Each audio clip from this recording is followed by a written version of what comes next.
Hi friends, it's Karen. How are you? Listen, I was at a meeting this morning and a woman who recently has gone through the steps and started going to meetings and living a life, of sobriety, shared. And I am going to do this particular one for her. This vlog is for her and all of the rest of you that might be feeling this way. I was very concerned when I heard her share. She said that she hated sobriety, that she hated the way sobriety felt. Now, there's two ways to look at this. First, I was distressed by that. I felt bad for her because I know what it feels like to be miserable sober. It's horrible. And the good news is that is the way you know you're alcoholic. So many people say to me, how do I know if I'm an alcoholic? And I said, well, how do you feel sober? If you feel like shit sober, then you're an alcoholic. So that's the one good point about that, is now you know, okay? The second thing is, let's talk about why you are miserable. This is a mental health issue, right? I suffer from an abnormal state of mind and body. And when I don't drink, I feel awful, just like you do. I feel like a fish out of water. I'm irritable, I'm restless, I'm discontent, right? It's no wonder I drink again when I get sober and I just try to white knuckle it and I just try to stop. I have no way to treat this thinking and I am miserable. And so when people come to me and they're new in the program and they start coming to meetings, but they haven't done the steps yet, and they relapse and they come back and they go, oh my gosh, I drank again. I'm not surprised. There's no way that anyone can stay miserable like that for very long. Okay, so some people that quit drinking, if they're miserable, they'll just start smoking like a fiend, right? That's what people do when they go into treatment centers. They take away their drug of choice, the way that makes them feel comfortable, whether that's heroin, meth, whatever that is. They take away the one thing that's treating their alcoholism, and they will start looking for another way to treat it. The first thing out of detox, they'll either be at the smoking table, and they haven't smoked for years, but they're smoking again, right? Or they're in the kitchen and they're eating, or they're exercising. When's gym time? When's gym time? When can we go to the gym? Who wants to play basketball? And they're out by the pool, like doing massive sit-ups, right? Everybody else is smoking and they're like, they're trying to get comfortable. Or they hook up in a relationship, a bad relationship in rehab, rehab romance, right? I've got a sparkling water here. I'm going to snap open and take a sip. Anyway, so I understand that miserable feeling. So how do you get around that? How do people stay sober then? Well, they find another way to treat their alcoholism. So if you are not drinking right now and you're miserable, it's because you're not treating your mental health issue. Okay? So if you've done the steps and you're feeling miserable, let's look at that. Okay, let's look and see what the problem is. Doing the steps is a way to shift your perception. It's a way to change your thinking so you're not miserable when you're sober. So when you did your steps, did you do a thorough job on your steps? Did you miss anything there? No? Okay. Are you doing that morning and evening meditation every day that it suggests in the book? God, direct my thinking, right? And at night, an inventory, cleaning up the day's mess. Okay, you're doing that, right? Okay, so 10, 11, and 12. 10 is when something goes wrong in the day, clean it up. 11 is what I just said, the morning and evening meditation, and really doing what it says. The third thing, the third maintenance step is 12. Throw yourself harder into helping others. So a lot of people say, I'm sober, I did my steps, and I'm bored. Like, this sucks. Well, then you are boring. You're not doing enough. You need to jump into the pool and get busy. There is a lot to do, and you have a lot to make up for when you just get sober. Financially, living amends, right? You got some stuff to do. You probably have laundry piled up. You got a house to clean, right? You got to get busy. You got to get busy helping someone else. Are you involved in your meetings? Are you actively helping someone else?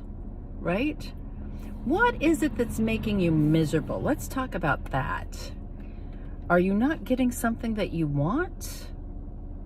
Are you afraid you're going to lose something you have? What is it?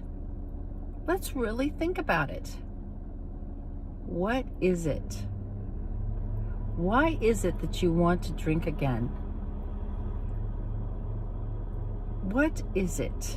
Too much you? Too much, I'm not getting what I want. I might lose what I have, right? Is it that? I mean, you really need to ask yourself some questions here. If you are miserable, you need to turn up the volume. It means your recipe is not quite right. I've just touched on a few things, or the first things I ask somebody when somebody starts going wonky in the program. What did you stop doing? Did you stop praying? Have you asked God to direct your thinking? Have you asked God to make it so you're not so miserable, sober? Right? Have you thrown yourself harder in helping others? Are you taking meetings? Are you doing any of the readings? Are you staying after help people through the steps? Are you sponsoring? Are you making cakes for cake night? I mean, I don't know what your group does. I just named some of the things my group does and groups I've gone to in the past, but can you take on a commitment? What is it? Right? Because your mind is trying to get you to leave. That's what the miserable is. You're not really miserable, right? It's your head. It's the mental illness. If you didn't have a drinking problem, first thing, you wouldn't be miserable not drinking, like I said when I started. And you wouldn't have gone to AA. People don't go to AA unless they have a problem with their drinking, right? They've gotten a DUI and they need to get a court card signed. Their wife's kicking them out. The husband is ready to leave, right? So something caused you to get here and caused you to take action. And now all of a sudden you don't want to take action? I would question that thinking. I would go to as many meetings as I can and ask God to help me. Because once you get through this little teeny spot of feeling miserable, sober, you're going to go, oh my God, I get it. I see. I understand. That was my alcoholism. None of that was true. None of that was real. That was my brain trying to kill me, trying to get me to leave and start over again. Well, it doesn't want you to start over again, trying to get you to leave. And then you'd have to start over again.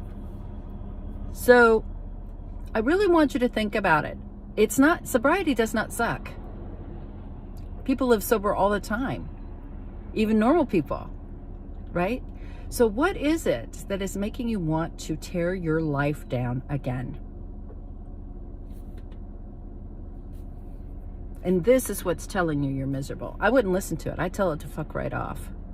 I've had to tell my head that before. You know what? You have horrible ideas. You've ruined my life. You almost killed me. Shut the fuck up. Right? And then I just go to meetings. I've decided that I'm turning my will and my life over the care of God, which is, to me, Alcoholics Anonymous. It's a design for living. It's given me a discipline. It's given me everything I have in my life. My life is going way better than I did myself. And I believe it can even get better. I believe the best is yet to come. But not if I take over. Not if my thinking says, oh, being sober sucks. No. Being drunk in a pandemic with fear and uncertainty and financial craziness. That sucks. If I drink again now with what's going on in the world, I will be homeless probably. I'm not going to make it. Right? I have to stay sober, because then at least I can deal with this, right? At least I can go. And you know what? There is a worldwide pandemic, and I have found it a huge opportunity to be helpful, to try to help people now that are stuck at home. People suffering from this illness that are going to die if they don't get an answer. So it's perceptive. It's perception. Change your perception. It can either be, oh my God, I hate my life, or, oh my God, I have almost blown up my life and I made it, so I'm going to help someone else. Right? You've got to make a decision. Do you want to be sober or not? If you don't want to be sober, I get it. I get it. You're not ready. But if you're ready, and what I said just resonated with you, you better get busy. Get moving. It is hard to hit a moving target. Don't sit and wait and wonder why you feel shitty sober. Get going. 10, 11, and 12. And if you haven't done the steps, do them. And if you've done the steps, take someone else through the steps. Get busy. This is a program of action, not of understanding. If you're still trying to figure this out, you're in big trouble. Okay? So let's go. Let's go, let's go, let's go. I love you.